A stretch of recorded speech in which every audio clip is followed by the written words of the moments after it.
Okay, now we have estar, which is a temporary to be. A good way to remember is how you feel and where you are. You always use the verb estar. So we use estar to talk about temporary characteristics, temporary things. So we use the acronym PLACE to talk about the ways in which we use estar. So position, so like where things are, position can change. So we use estar. Location, this one will be important. So where you are at the moment. So like for example, right now, estoy in Chicago. I'm in Chicago right now. That would be my location. Action, we'll talk about this later, but we when we talk about doing something, so like those ing verbs in English, we use estar. Condition, so like, are you sick? ¿Estás enfermo? Um, like your physical condition can change, so that's why we use estar. It's temporary. And then emotions, which we are doing right now. Emotions are using estar. So these are the ones that you're going to be focusing on the most: location and emotion. So keep those in mind. Okay, now to review the forms of estar. I am is yo estoy. You are, tú estás. He or she is. So he is él está. She is, ella está.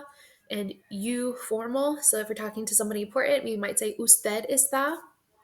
We are is nosotros estamos. Or for a group of girls, nosotras estamos. They are. If we're a mixed group or a group of guys, ellos están. A group of girls, ellas están. And then saying, oh, you guys are, is ustedes están. Remember how you feel, so emotions, and where you are, so locations, we always use the verb estar. All right, chicos, now we're going to look at some examples. All right, now remember, the ones that we're going to focus on the most is location and emotion. So I want you to pay attention here. And for position, you guys will learn about this later, but we would say something like los lápices están arriba del escritorio. So the pencils, they are above the desk. That is a position of something, and that can change, right? Location, ¿dónde estás? Right? We've learned how to answer this. ¿Estás en Walmart? Are you in Walmart? That is your temporary location because you can move, and so that's why we use estar.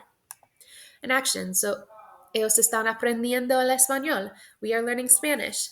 And we will learn this later on. Condition. So, nosotros estamos enfermos. We are sick.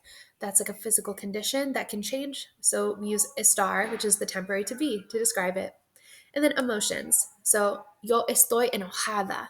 I'm angry. And emotions can change, which is why we use estar, because it's a temporary form of to be.